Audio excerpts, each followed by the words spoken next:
today I'm going to discuss, I've talked about the role of the psyche in non-dual awakening, and whether you've had a non-dual awakening or not, this information will be helpful and it will allow more flow in your life, right? When you can become aware of the holding patterns in your mind at the various levels of your mind that are preventing you from experiencing the present moment, from flowing energy freely, from being happy, basically, and feeling the joy of existence.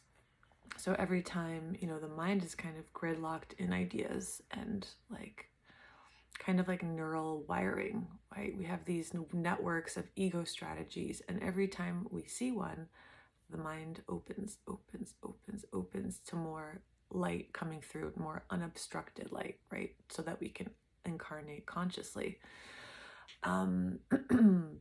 So I'm going to discuss some deep beliefs that is in, the fabric of humanity. And I also will say that, to the extent, I always say that the key to becoming aware of these holding patterns is light work.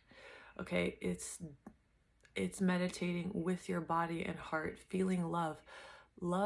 Like, if you want to know the answer to the question, is there anything I can do to progress my awakening? The answer is yes.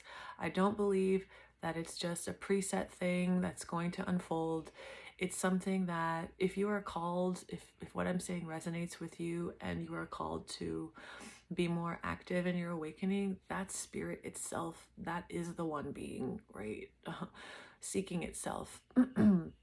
And so you can use a concept like, well, everything is predetermined, and I'll get into that. That's one of the deep beliefs, to kind of wait for something to happen where, it's just kind of a physical law that vibrations, we are vibrational beings, and we are entrained by vibration. We are entrained by sound. And so when you can find a frequency of a higher love and play a song and feel a higher love for 15 minutes, like, that has changed your life. I guarantee it. Because anything that is not love, right, will come out to your awareness, because now there's contrast so that you can see it. So I'm going to go into some of the deep beliefs that we have. So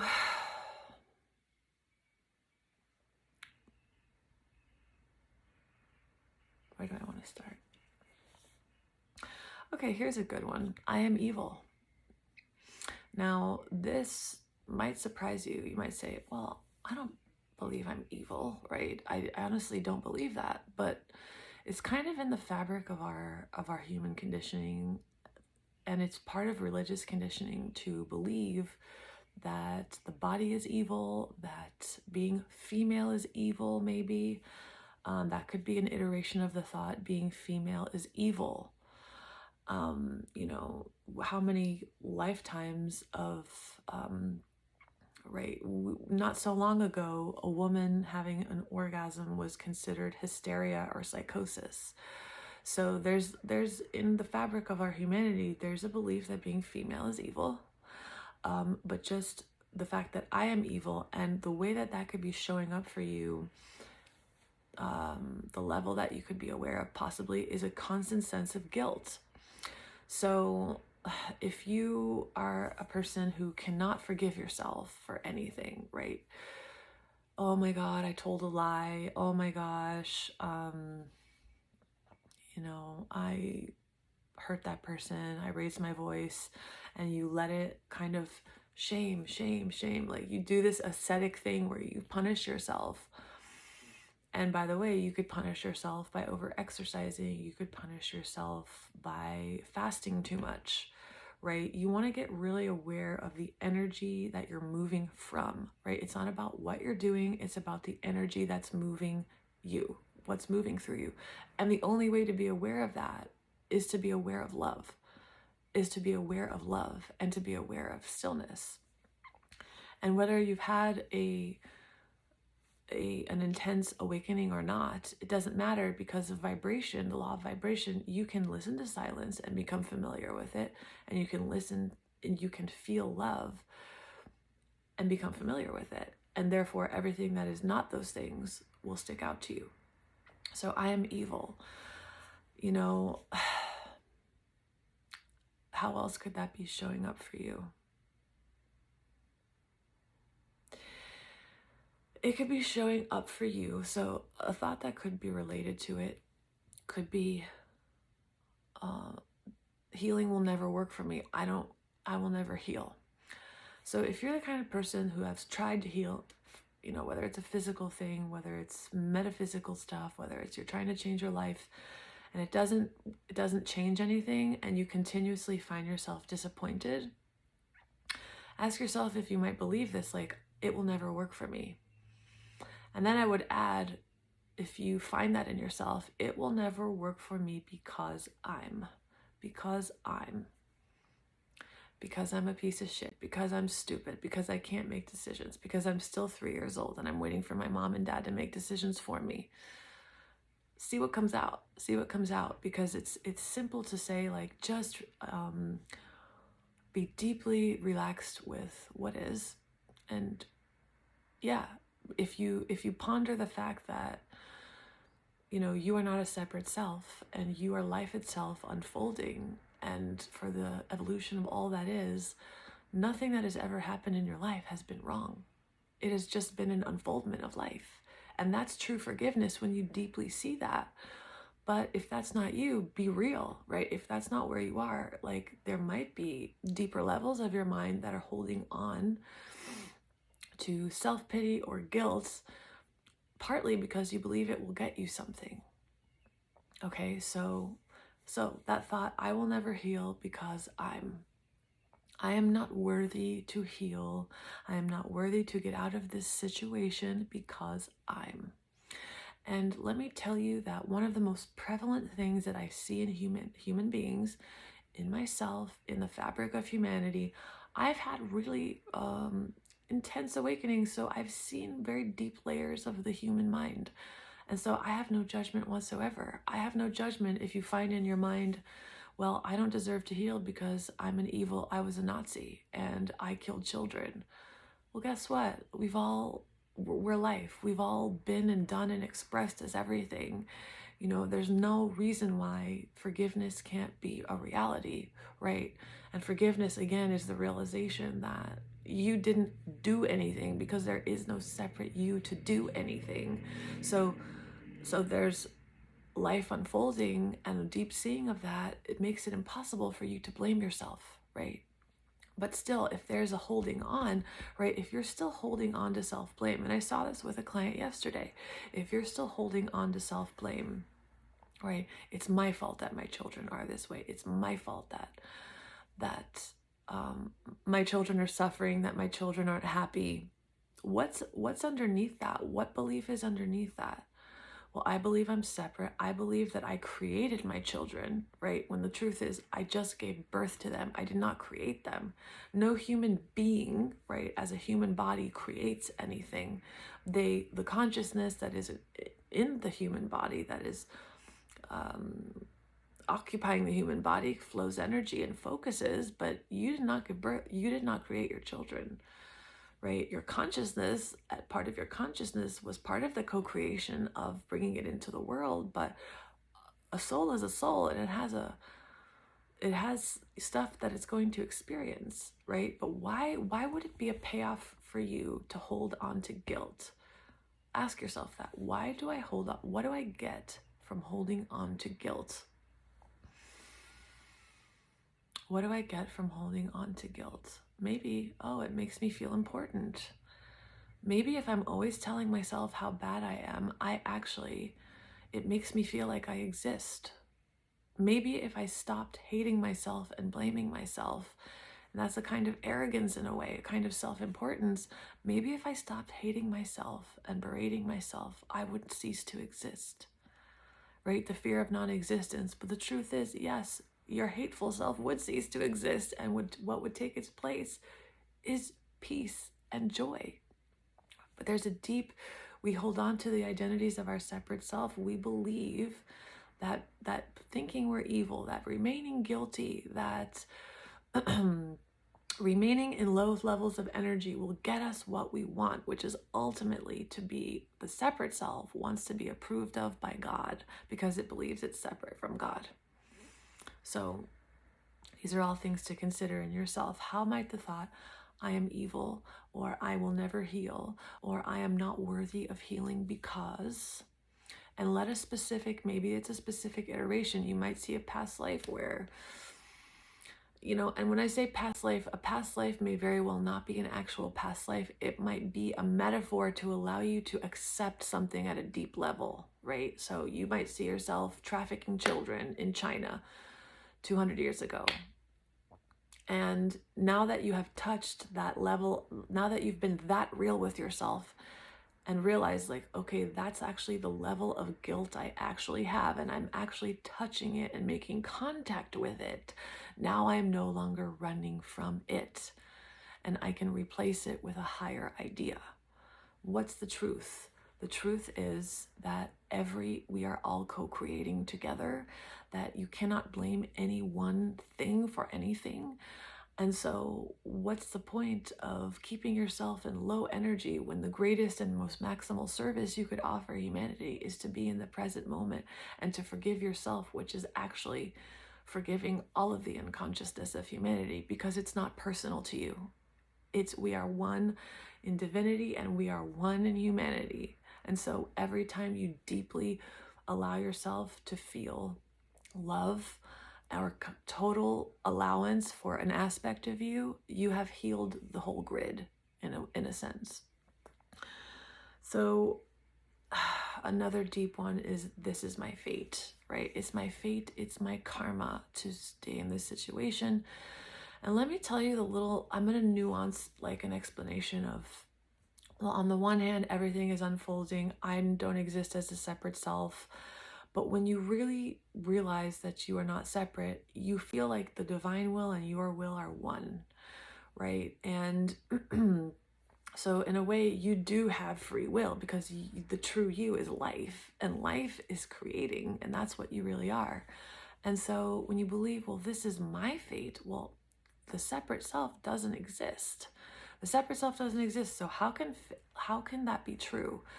Like if you say, well, I'm in this bad situation where there seems to be a million lock boxes with no key. I am destined to be in this situation forever. I am destined to be in this marriage forever. If that thought feels like it dips your energy, or like it makes you feel dead inside, or it makes part of your chakras, like when I said that, I just felt my throat get tight. Throat is action. Throat is not just speaking your truth. Throat is action. So the thought that it's my karma to be stuck here blocks your ability to act. It's not true. It's not true. If you are in a situation that really isn't serving you, in the sense that it doesn't feel right to you, it doesn't feel compatible with you, it doesn't feel life-giving to you, you have the option to leave. You have the option to leave. You also have the option to change your perspective of it and to mutate it. But don't let that turn into an attempt for you to try to manipulate reality and try to get people to change. Parts of us are stuck in infant mentalities where they don't actually realize that they have choices. Because when you're a child, you don't have the choice to leave your house. You don't have the choice to do anything. You don't have the choice to choose when you eat. So what does that do on a deep level? Like that makes you believe that there are no choices to make. And honestly, again, when you merge divine will and personal will, it doesn't really feel like you're making choices. It feels like you're flowing with the will of God. And so that's different. But like in order to get there, you have to realize that you do have choices, and a spiritual idea like this is my karma to be stuck here can actually perpetuate your 3-year-old perspective. That's how I feel about it. Take it or leave it. So I would ask myself, if this is, resonating with you, where do I believe that this is just my fate? Where do I actually feel, if I get in my body and I'm honest with myself, and I actually feel a feeling of resignation when I think that thought? When I think that thought, I actually feel I don't feel alive, right? That thought might help you accept stuff that is going on in your life, right? And sometimes the situations are in place to awaken us. But that doesn't mean, though, when you zoom into your individual perspective, that doesn't mean that you are meant to stay in a particular place, or that you will not be called somewhere else. And we can ignore that calling and those impulses if we allow ourselves to be spiritually conditioned to believe that we have no options. We have no options. That is just a thought. That is actually what karma is. Your karma is that you believe that your karma makes you remain stuck somewhere. So another deep one is, I must use seduction to get what I want. And I want you to ask yourself, what is seduction? What is seduction? Seduction is not necessarily, using your body to get attention. Seduction can be knowing that your partner has a hero complex, and if you play the victim, you will get what you want from them. Seduction is, and it's seduction, manipulation, right? This is unempowered energy. Seduction can be a damsel in distress. Seduction can be on any level, right? You are identified with something, whether it's a hero or a victim, or you have like self-importance, and maybe that turns someone on and that they'll invest in your company. I don't know. Seduction comes in many forms. It's not just like a sexual tease, although that's also how we seduce people. We use our sexual energy to get what we want. And newsflash, guys, everything that I'm saying is part of humanity. So that means it's part of all of us in one way or another, right? Because there's no avoiding that we are part of the fabric of the human mind. That's what we're in. And although particular aspects of it might be more dominant in your life, I'm offering some examples of what I've seen in myself, what I've seen in my clients, and I want you to ponder whether this could be showing up for you somehow. How do you seduce, right? Do you make yourself a victim to your parents or to a friend in order so that they help you? Are you a perpetual victim? Are you perpetually in need, right? A lot of people fall for that because of the guilt thing, because people feel that they are obliged by guilt to help and save other people, when the truth is that we're all creating our reality. And sometimes helping someone and assisting someone, or financially assisting someone, is inspired and it comes from love. And I will say that, like, giving an experience of someone at the right moment, loving someone in whatever way, could truly advance, lead to a kind of healing. But if you're identified with a healer or with a savior, it's only you trying to feel a certain way, trying to impose something on someone so that you can fulfill your identity. It's not, if it's a pattern, it's about you. It's not about love. So, must I use seduction to get what I want? Well, why would you believe that? You must not know. First of all, at the core of all this, the deepest belief under everything is, I'm separate from life. I'm separate from life. Well, if I'm separate from life, which is normal, right? That's what a baby is. A baby literally needs sustenance. It needs everything from outside of itself. And so we remain infants until we remember, until we contemplate, how these energies are playing out in our life and how destructive they are. And we decide to let them go. So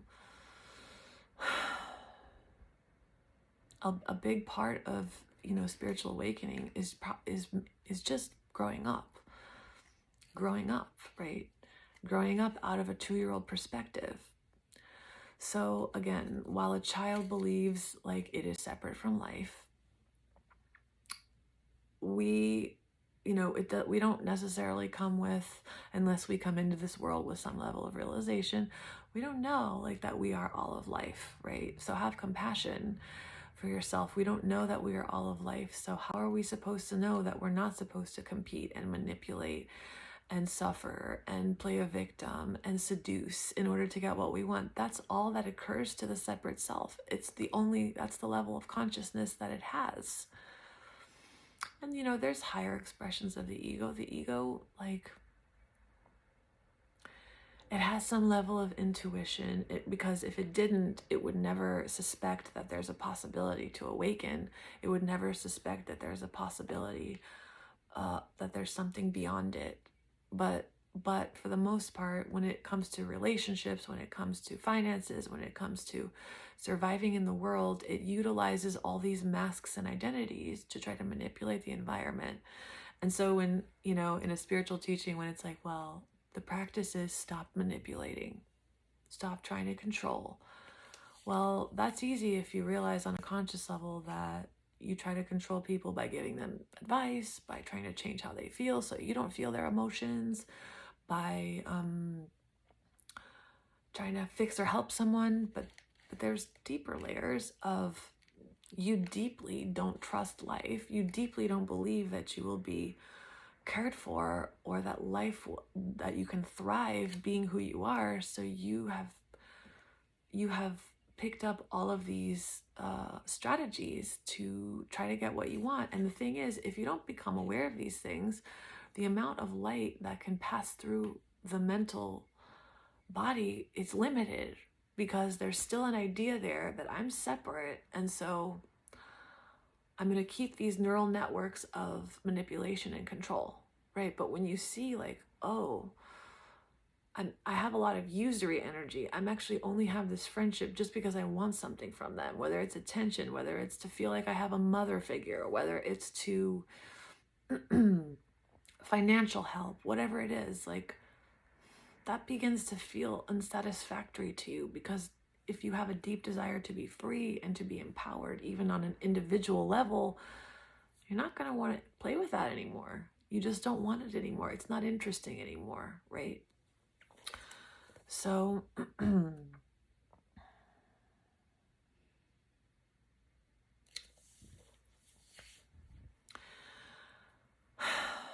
at the bottom of all of our beliefs is a belief that we are separate from life, like I said.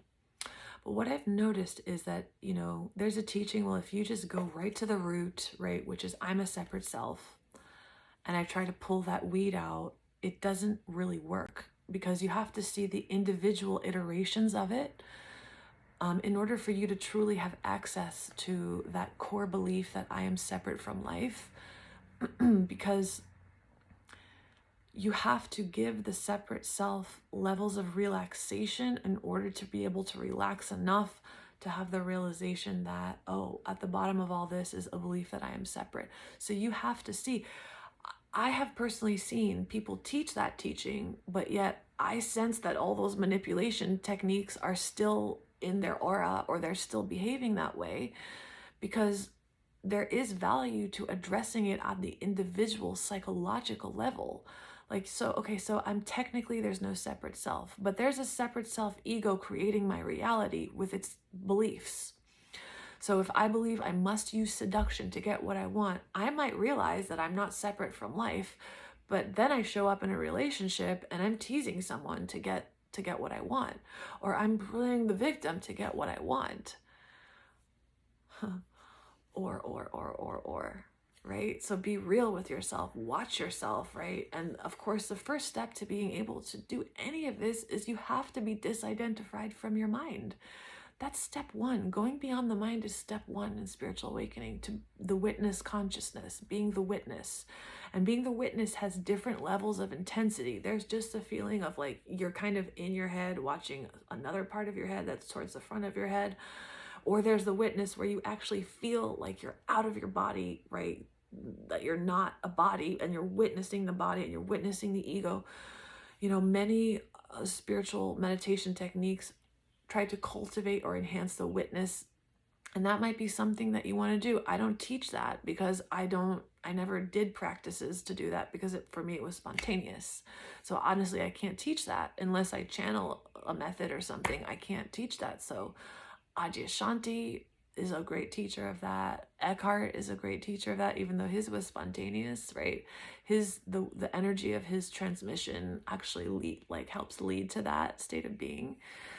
And no, just use your intuition to perhaps like look for techniques to enhance the witness, because it's true that the ego can't see itself, but you're not the ego. So you consciousness, you can see yourself, but you absolutely need the contrast of knowing your true nature in order to, you can read a million books on psychology and a million books about core beliefs, and you can understand, right, to a certain degree how the mind works and what's in, you could read Carl Jung's Red Book, right? But if you don't see it in yourself, what good is it? Because you haven't allowed more spirit, more unimpeded spirit to express itself through your life. You might be able to write another book about it or to be able to teach people what the beliefs are. But the most important thing is that you see it in yourself so that it no longer moves through you. And the only way to do that, like I said, is to create contrast, to meditate in love, find a higher love. Devotional energy is wonderful for that. Like I've always mentioned this song, Antanasifity, Antanasiftee by White Sun. It's a beautiful, it's a very feminine, divine mother energy, and I love that song. Like that really puts me in my heart. Putting attention on your heart all the time, it puts more awareness in the heart energy, and it makes it easier for you to operate from your heart, and then for you to see the difference for when you're starting to get manipulative and controlling. That'll be more obvious to you, because on a somatic level, it'll feel like tightness. It'll feel like scheming. Another thought, a deep thought that people have is, I must play dirty to win. I must play dirty to win. I can't be who I want to be or get where I want to get if I'm honest, if I play clean. I must play with the devil to get what I want. I must lie to get what I want. I must deceive to get what I want. How's that showing up for you? Are there areas in your life where you find yourself kind of scheming or doing little manipulative plans behind the scenes to try to control an outcome of something? Do you find yourself in relation to friends? Like, do you find yourself telling little white lies all over the place because you don't want to be genuine with them? And I understand that people have a fear of communicating. And I want to say that, if you believe that communicating my authenticity is dangerous, like that's another deep belief that you could have, and that would show up as you censoring yourself all the time, you imitating people, you being a chameleon and changing in every group. And sometimes that's a gift, right? Sometimes people are so empty that that's just how they are, and it's like for a good reason. But sometimes it's more of a strategic thing or a survival thing, and that would feel, it feels different than heart energy. So, do you believe that you have to deceive to get what you want, right? Sometimes we believe it's just a victim story of like, well, I never learned it and my parents never let me speak. But if you're just a little bit more real with yourself, you might acknowledge that, wait a minute, I know when I'm being deceptive. I actually do know when I'm lying, and I've always known that it has felt off to me. Stop doing it. There's a Zen practice where it's like everything you speak is genuine. It's in alignment with reality. There's no exaggeration. There's no censoring. There's no coloring. It's just genuine. Like just trying to do that, trying to speak with sincerity, right, is a spiritual practice in and of itself. So those are some of the beliefs that came to me today. I'll share more. And yeah, I hope that what I said, I speak with a lot of passion, because I will not stop until spirit has touched all of me. I want all of myself to be loved. And so this is my intention for you. So have a beautiful day.